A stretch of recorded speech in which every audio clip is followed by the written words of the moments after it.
Halo, perkenalkan nama saya Ferdian Sakti dengan NIM 2295114060. Pada kesempatan kali ini saya akan mempresentasikan mengenai algoritma Cummins clustering, bagaimana proses perhitungan manualnya di Microsoft Excel, dan bagaimana perhitungan manual tersebut dapat diterapkan di codingan Python. Untuk presentasi selengkapnya silakan simak video yang satu ini. Oke, untuk perhitungan manualnya saya menggunakan metrik Euclidean dengan rumus distance sama dengan akar dari diameter data dikurangi dengan centroid diameter kuadrat dijumlahkan dengan magnitude data dikurangi dengan centroid magnitude kuadrat. Untuk clustering dimulai dari clustering terkecil yaitu 2 cluster, dan isi dari dataset itu sendiri ada latitude garis lintang, longitude garis bujur, diameter atau kedalaman, magnitude atau magnitudo atau besaran dari kekuatan gempa tersebut. Nah, dari dataset yang tersedia yaitu sekitar 1687 kalau tidak salah, saya cek terlebih dahulu.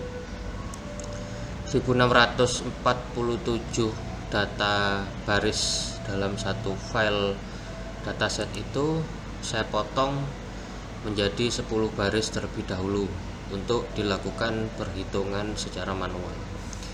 Nah, dimana untuk Cummins dia centroid itu atau nilai centroid itu sangat berpengaruh untuk penentuan clusterisasinya. Di langkah pertama kita tentukan terlebih dahulu centroid acak atau centroid, kita bangkitkan dulu centroidnya. Nah, untuk centroid acaknya saya memilih di baris pertama dan baris kedua, dimana saya mengambil nilai diameter dan magnitude 5000 double colon 2,8 dan 11500 double colon 2,8. Dari centroid acak ini C1 dan C2 kemudian kita hitung, kita masukkan untuk nilai distance calculationnya pada metrik Euclidean tersebut. Nah, di 10 baris awal tadi dikopikan ke bawah sama, kemudian kita masukkan rumusnya. Nah, untuk rumusnya seperti apa? Untuk rumusnya adalah di Excel kita dapat menerapkan sama dengan SQRT buka kurung 2 kali buka kurung, kemudian kita ambil dari clusterisasinya C18 diameter dikurangi dengan centroid pertama. Centroid pertama ada di kolom G7. Nah, 5000. Kemudian dikuadratkan, dikurangi dengan nilai dari magnitude dari clusterisasi kedua, cluster kedua dikurangi dengan nilai centroid pertama yang kedua. Nilai centroid pertama cluster kedua. Nah, D18 dikurangi dengan dikurangi dengan sel G8 kuadrat. Nah, hasilnya adalah 0. Nah, kemudian untuk yang jarak ke centroid kedua, di mana jarak centroid kedua memiliki rumus yang sama. Nah, nilai dari magnitude di kolom ke-4 atau di cluster kedua baris pertama dikurangi dengan nilai centroid dari nilai centroid dari C2 cluster pertama 11500. Nah, kemudian dikuadratkan, dijumlahkan dengan D18 dijumlahkan dengan clusterisasi pertama kolom kedua, clusterisasi kedua kolom pertama dikurangi dengan nilai centroid dari cluster kedua dari cluster pertama kolom kedua dari cluster kedua kolom pertama. Nah, D18 dikurangi dengan G13. C2 nilai magnitude pada cluster pertama kolom kedua kemudian dikurangi dengan nilai sentroid kedua magnitude dari baris pertama dari klaster pertama kolom kedua. Hasilnya adalah 6500. Nah, dari situ diambil nilai minimalnya. Nah, dengan rumus atau menggunakan rumus sama dengan min E18 F18. E18 F18 ini maksudnya adalah kita ambil nilai minimal dari sentroid pertama, dari hasil perhitungan acak sentroid pertama dan sentroid kedua itu tadi yang sudah kita terapkan rumusnya menggunakan SQRT. Nah, didapatkan nilai minimal adalah 0. Kemudian untuk penentuan klaster, dia masuk klaster 1 atau klaster 2, maka dapat menggunakan rumus sama dengan if E18 kurang dari F18 1 atau 2. Jadi maksudnya adalah kita pilih jika nilai pada E18 ini pada kolom yang jarak C1 ini, jarak ke C1 ini lebih kecil daripada kolom yang ada pada jarak kedua nilai C2 nya ini, maka dia masuk ke dalam klaster pertama. Namun jika dia lebih besar, maka akan masuk ke klaster kedua.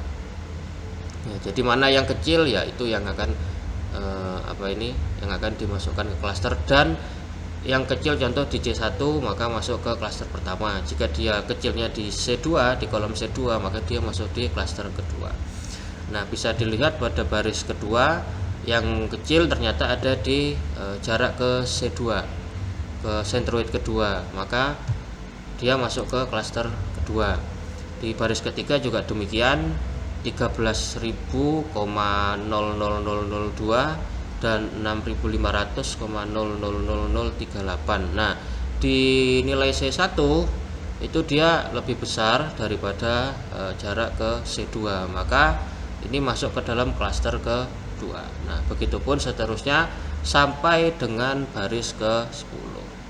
Nah, mengapa kok saya hanya menghitung 10 baris? Karena ini perhitungan manual, digunakan untuk membuktikan nilai perhitungan manual ini dengan nilai yang ada pada komputerisasi atau pada codingan Python. Nah, dari sini kita dapatkan klasternya, bahwasanya pada baris pertama, baris ke-4, 5, 6, dan 9, 10 itu masuk ke dalam klaster pertama yang diwakili dengan warna hijau. Nah, untuk baris kedua, 3, 7, 8 dia masuk ke dalam klaster kedua diwakili dengan warna kuning. Nah, dari situ kita dapatkan nilai sentroid baru. Kita dapatkan nilai sentroid baru, bahwasanya perhitungan untuk sentroid baru itu namanya K-means. Itu adalah means itu kan means itu adalah rata-rata. Maka sudah saya sebutkan di awal, klaster 1 kita jumlahkan semua untuk nilai yang ada pada deep matter. Nah, 5000 dijumlahkan dengan 5000, dijumlahkan dengan 100, dijumlahkan dengan 2300, dijumlahkan dengan 5000, dijumlahkan dengan 5000 dibagi dengan 6. 6 ini dapat dari mana? 6 ini didapat dari jumlah baris yang dia masuk dalam klaster 1. Nah, semua diambil dibagi dengan 6. Semua dijumlahkan dibagi dengan 6. Nah, untuk nilai K2 nya maka sama, kita ambil yang warna kuning, 11.500 dijumlah dengan 11.500 dijumlah dengan 18.000 dijumlah dengan 17.000 dijumlah dengan 10.700 dibagi dengan 4. Nah, maka akan mendapatkan hasil 14.300, yang atas adalah 3.733,33 dan sepanjang. Nah, untuk yang nilai K2, maka untuk nilai K2 itu juga sama, dia mengambil dari klaster kedua dari kolom kedua. Jadi tadi itu klaster pertama di kolom pertama, kalau ini klaster kedua dari kolom kedua. Nah, yang ini kita ambil dari kolom magnitude, perhitungannya sama. Nah, dihitung mendapatkan nilai 2,75. Begitupun dengan nilai sentroid baru untuk di kolom kedua nilai magnitudenya. Nah, itu juga perhitungannya sama, dibagi 4, yang atas dibagi 6, yang bawah dibagi 4. Nah, maka akan mendapatkan hasil 2,475. Nah, dari perhitungan yang awal tadi itu nilai dari nilai dari deep matter pada baris pertama, klaster pertama digabungkan dengan kolom kedua pada klaster kedua. Nah, hasilnya adalah buka kurung 3733,333 sekian, double kolon 2,75, dan yang kedua itu pun juga sama untuk penentuan nilai sentroid yang baru. Jadi untuk penentuan nilai sentroid yang baru dari perhitungan di awal tadi, bahwasanya didapatkan nilai 14.300 disambung dengan nilai dari perhitungan kedua yaitu 2,475, maka akan mendapatkan hasil 14.300 double kolon 2,475. Nah, ini adalah nilai sentroid yang baru, perhitungan dari rata-rata klaster pertama dan kedua. Nah, kalau sudah mendapatkan nilai sentroid baru ini diapakan? Nilai sentroid baru ini kita hitung kembali untuk mendapatkan hasil klaster yang baru. Nah, jika klaster yang baru ini tidak bergeser dari klaster pertama tadi, jika perhitungan klaster baru ini tidak bergeser dari perhitungan yang pertama tadi, maka dianggap sudah stabil, dan itu bisa disimpulkan bahwasanya perhitungannya sudah tepat. Nah, untuk perhitungan yang kedua menggunakan sentroid yang baru, caranya sama. Nilai dari datasetnya itu diambil kembali, latitude, longitude, diameter, dan magnitude, dimasukkan semua ke dalam kolom yang baru, ke sel yang baru. Kemudian nilai sentroid yang baru kita masukkan juga untuk jarak ke C1, dan nilai sentroid kedua juga dimasukkan untuk jarak ke C2.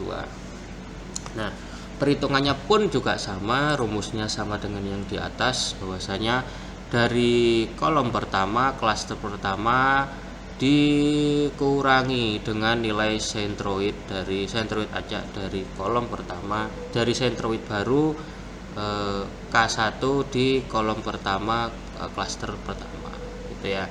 Caranya sama, dipangkatkan, dijumlahkan, dipangkatkan, kemudian diakar atau SQRT. Begitupun juga dengan jarak ke C2, rumusnya sama dengan yang sudah dijelaskan tadi di awal. Ini hubungannya sama dengan tabel yang pertama tadi itu. Nah, hanya saja dia dihitung dengan nilai sentroid yang baru, otomatis value atau nilai itu juga akan berubah. Nah, dari situ kita dapatkan semua nilai sentroid yang baru dari perhitungan dari sentroid yang baru, maka dihitung juga, kita tentukan nilai minimalnya. Nah, setelah didapatkan nilai minimal, kemudian kita klasterisasinya sama. Jadi mana yang terkecil itu yang akan masuk ke dalam klaster tersebut. Jika terkecil di C1, maka dia C1 dianggap klaster pertama. Jika dia kecil di kolom kedua, maka dia masuk ke dalam klaster kedua. Nah, rumusnya sama. Nah, ketika saya cek menggunakan rumus yang sama di tabel yang pertama tadi, didapatkan bahwasanya hasil yang sama dengan perhitungan yang di awal. Di baris pertama dia masuk ke dalam klaster pertama, baris kedua dan baris ketiga masuk ke dalam klaster kedua, baris keempat, 5, 6 dia masuk ke klaster pertama, baris 7 dan 8 masuk ke klaster kedua, dan baris ke-9, 10 masuk ke klaster pertama. Itu menandakan bahwasanya tidak ada pergeseran nilai sentroid dan perhitungannya sudah cukup stabil. Nah, dari sini dapat disimpulkan bahwasanya perhitungannya sudah cukup valid, gitu ya. Nah, untuk dataset aslinya itu sebetulnya seperti ini, tapi sangat melelahkan jika kita menghitung semua dari dataset tersebut, dari isi dari dataset tersebut. Semakin banyak data, semakin banyak kolom yang dihitung, maka perhitungan manualnya juga lebih lama, kecuali kalau kita tidak melakukan perhitungan manual, tetapi menggunakan library dari Python, library scikit-learn atau apa itu. Nah, seperti itu untuk perhitungan manualnya. Bagaimana untuk codingannya? Untuk codingannya seperti ini. Nah, saya menggunakan library Panda Machine Learning. Kemudian skitchlearn cluster, mengcluster K-means menggunakan library K-means. Nah, diimport. Setelah itu kita masukkan datasetnya. Nah, untuk pengujiannya tadi sudah saya potong datasetnya sejumlah 10. Jadi dataset earthquake itu adalah seperti ini. Dataset earthquake itu seperti ini. Nah, seperti ini. Diambil hanya 10 baris, digunakan untuk melakukan validasi perhitungan manual dan di komputer codingan Python itu. Nah, sudah di run, centang tidak masalah. Kemudian data setnya itu dimasukkan ke dimasukkan ke dalam Python, ke dalam Google Colab. Oke, saya upload dulu untuk datasetnya earthquake.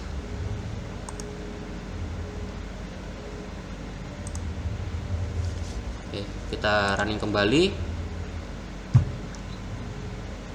Oke, tidak ada masalah untuk datasetnya. Dia membaca df.head, dia membaca 5 baris teratas dari nilai longitude, latitude sampai magnitude 3,4. Nah, kemudian di klasterisasi itu diambil dari kolom diameter dan magnitude. Mengapa kok mengambil 2 kolom ini? Karena saya ingin mengklasterisasi kerusakan gempanya. Itu kerusakan gempa didapatkan atau kita pilih dari variabel kedalaman dan besaran. Jadi kedalamannya berapa, kemudian besarannya itu berapa. Tidak berdasarkan lokasi garis lintang dan garis bujur. Nah, kita spesifikasikan klasternya. Saya mulai dari klaster terkecil K2. Nah, kemudian kita create fit dan K-means modelnya. K-means sama dengan n cluster K dan random state-nya adalah 0. K-means fit di fit. Setelah itu kita labelisasi untuk klasternya dan K-means labelnya. Nah, di klasterisasi kemudian dimasukkan ke data frame, ke dataset tersebut. Nah, setelah dimasukkan ke dataset itu, labelisasinya dimasukkan ke dataset tersebut. Kemudian kita print untuk nilai klasterisasinya. Nah, sekarang kita cek untuk perhitungan yang ada di komputer dengan perhitungan yang dilakukan secara manual. Nah, saya cek dahulu di perhitungan manualnya dan perhitungan komputernya.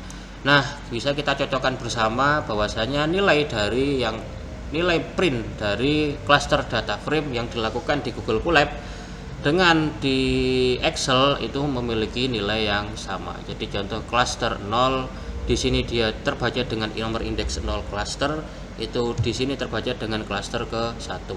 Nah, kemudian di sini cluster kedua dimasukkan dalam di sini cluster kedua, di sini terbaca dengan nomor indeks 1. Nah, supaya memudahkan, coba untuk rumusnya saya ganti terlebih dahulu. Normalize supaya dia membaca 0 dan 1. Bentar. 0 dan 1, di mana 0 menjadi klaster pertama dan 1 menjadi klaster kedua.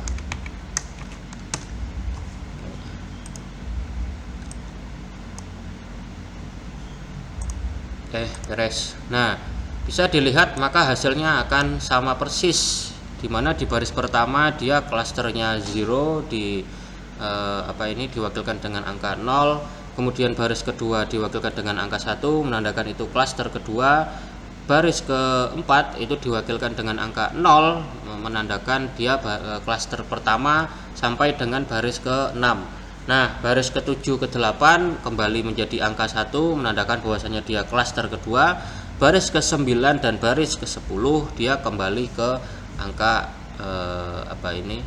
kembali ke angka 0 menandakan bahwasanya dia klaster pertama. Seperti itu untuk perhitungan manualnya. Nah, bagaimana kalau kita masukkan codingan ini atau kita konversi codingan ini menjadi sebuah sistem AI? Nah, masalahnya adalah ketika kita lakukan kita lakukan dalam bentuk web, kita jadikan dalam bentuk web, itu juga tidak ada masalah. Tapi yang jadi masalah terbesar itu jika server ini di online kan, atau kita melakukan seperti upload to hosting, belum semua hosting, penyedia layanan hosting itu yang mau menerima, karena codingan Python itu kan dia berbasis Flash atau menggunakan microservice microservice Python, web service-nya Flash. Nah, rata-rata untuk web server yang ada di hosting, dia itu masih menggunakan Apache atau Nginx, dan kita tidak diberi akses untuk menginstal dari library yang kita butuhkan seperti Skitlearn Cluster, Kamins, kemudian Panda. Nah, akhirnya mengalami kendala tersebut, saya melakukan atau mendeploy codingan ini menjadi dalam bentuk web dalam server lokal Linux Ubuntu. Nah, untuk codingannya bisa dilihat di sini. Bentar, saya bukakan terlebih dahulu. Untuk IP lokalnya ada di IP 192.168.7.11. Oke. Kemudian sudo su.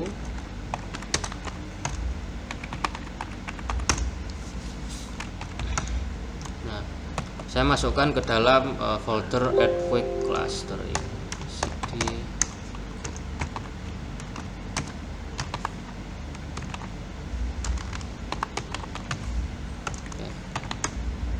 Nah, terdapat satu file dan dua folder, di mana file appy dia memiliki isi seperti ini. Jadi dari codingan Python yang di bawah, di belakang ini di Google Colab itu, di testing Kamin algoritmanya itu kita masukkan ke dalam bentuk web. Nah, seperti ini, dikonversi codingannya seperti ini, dev cluster dan sebagainya, if name main, supaya bisa dibuka di domain atau sembarang address, maka run hostnya adalah 0.0.0.0 di port 5000. Oke, setelah itu kita masuk ke folder templates. Folder templates itu berisikan index. Nah, yang di file index ini digunakan untuk menampilkan ke dalam bentuk website. Nah, seperti itu. Oke, sekarang saya coba untuk merun atau menjalankan dari codingannya ini, supaya dia bisa tampil ke dalam bentuk website. ls python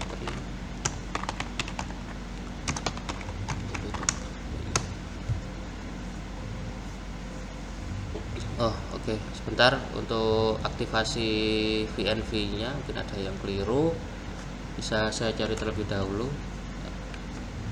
Virtual environment nya belum aktif. Untuk garis kode untuk mengaktifkan virtual environment yang ada di Linux, jadi Python 3 -m VNV -my-env, di sini keliru, ada v, jadi my-venv kan keliru, my-env ada v tambahan. Kemudian diaktifkan menggunakan source my-env/bin/activate. Nah, muncul seperti ini, my-env. Baru kita jalankan untuk codingannya, app.py. Ada masalah lagi, sebentar saya cek terlebih dahulu. Oke, setelah dilakukan pengecekan, bahwasanya ada masalah pada library, ada yang kurang. Di sini dia muncul ketika dijalankan Python 3 app.py trashback mouse recon call last. Nah, file home Ubuntu modul Panda. Nah, setelah itu tetap saya aktifkan untuk virtual environment-nya. Nah, dari situ saya install untuk library yang dibutuhkan atau library yang kurang. Nah, dengan cara memasukkan perintah pip install flash panda scikit-learn. Nah, sebetulnya juga gak ada masalah dari itu dari library-nya, karena kan sudah di running sebelumnya. Entah ini kendala apa nih di server sehingga dia harus memanggil lagi untuk library-nya itu menggunakan perintah pip install, padahal sudah terinstall sebelumnya. Nah, setelah itu baru kita jalankan kembali untuk Python 3 untuk app.py nya menggunakan perintah Python 3. Nah, kita masukkan di sini IP-nya adalah 192.167.11. Nah, dia didapatkan atau diperoleh hasil seperti ini, earthquake clustering, klasterisasi gempa bumi. Nah, saya upload CSV-nya earthquake 10 baris tadi itu, kemudian di cluster.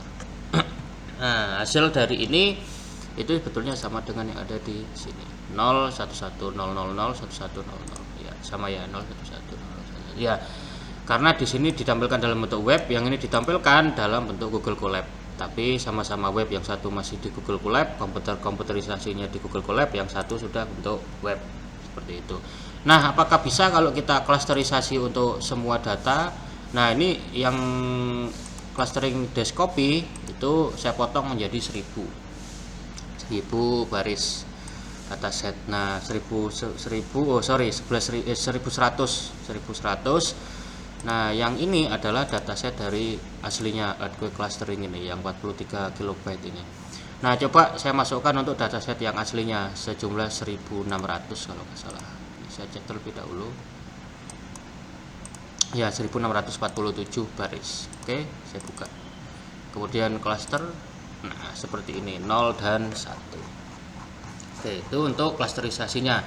Sekarang apakah bisa dia kalau di ini nilai klasternya diubah? Bisa. Nah, contoh, dia menjadi 4 klaster.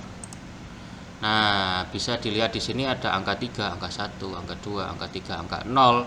Itu sudah menandakan bahwasanya perhitungannya sudah masuk, klasterisasinya sudah sejumlah 4. Nah, jika ini dihitung manual di Excel, maka juga akan mendapatkan hasil yang sama seperti ini gitu. Oke. Nah, ini untuk pembuktian nilai klasterisasinya, atau dia berada di klaster berapa dengan nilai diameter sekian, magnitudo sekian masuk di klaster berapa, kemudian magnitudo sekian, klaster diameter sekian, magnitudo sekian masuk ke klaster berapa. Nah, seperti itu. Nah, bagaimana jika dia divisualisasikan dalam bentuk grafik gitu ya, divisualisasikan, diklasterisasi di titik-titik. Ini kan masih dalam bentuk tabel yang mungkin bagi sebagian orang juga sulit membaca gitu. Bagaimana jika ini diolah atau ditampilkan menjadi dalam bentuk yang lebih menarik. Nah, saya stop terlebih dahulu untuk servernya itu. Nah, saya jalankan yang codingan yang lain, karena memang saya menggunakan membuat dua step. Step pertama untuk pengecekan terlebih dahulu, kemudian step kedua saya coba untuk melakukan atau mendeploy server yang baru agar tampilannya menjadi lebih detail dan lebih menarik.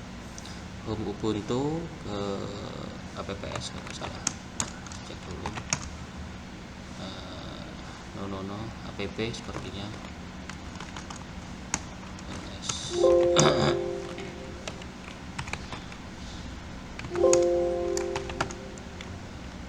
Oke, app ya, ini di app.py. Nah, ini codingan yang lebih details.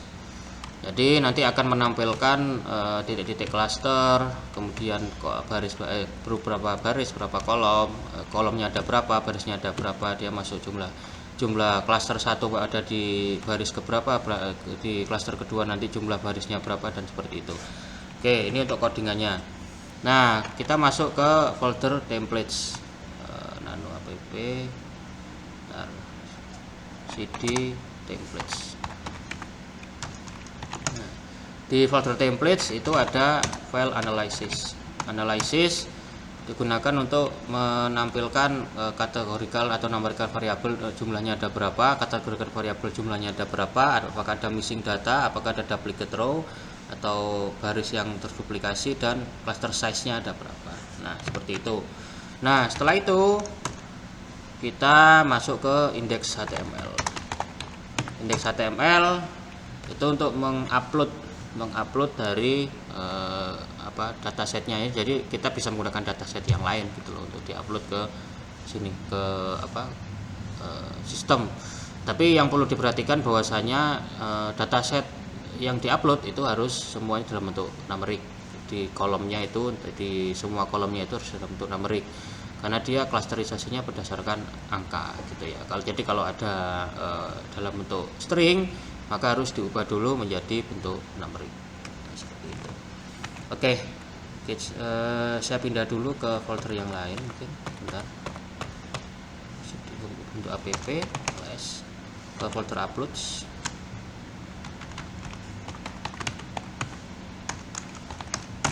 Nah, di folder upload ini kita bisa, ini adalah history dari dataset yang sudah diupload sebelumnya. Bahwasanya ada 2 dataset yang sudah diupload sebelumnya, yaitu Earthquake CSV dan Earthquake Data Clustering Desktopy CSV. Nah, ini bukan diupload ke Linuxnya secara manual, kita menguploadnya ke web dan dia masuk ke dalam server gitu ya. Nah, saya masuk kembali ke folder app. Oke, saya jalankan untuk app.py menggunakan perintah python 3 app.py. Nah, matplotlib, coba saya install dulu pip install matplotlib.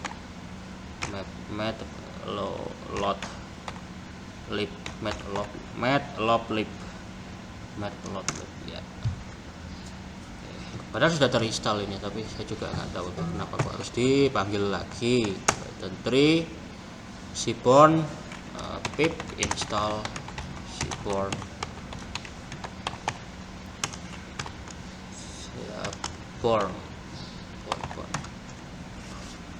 Oke, python 3 app.py. Nah, muncul seperti ini. Sekarang kita panggil saja untuk webnya, upload quick data, choose file 10, yang terkecil dulu diupload. Nah, di sini di sini sudah muncul yang lebih jelas dalam bentuk grafik, di mana grafik yang vertikal itu dia nilai magnitude dan grafik yang mendatar adalah deep meter. Nah, klasternya ada 4, 0, 1, 2, 3. 0, 1, 2, 3.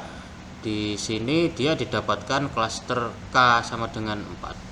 Nah, di klaster ke 0 diwakili dengan warna biru, klaster pertama diwakili dengan warna orange, klaster kedua diwakili dengan warna hijau, dan klaster ketiga diwakili dengan angka merah. Sebetulnya kalau kita baca kan klaster 1, 2, 3 dan 4. Tapi komputernya membaca dari nomor indeks 0, 0, 1, 2 dan 3.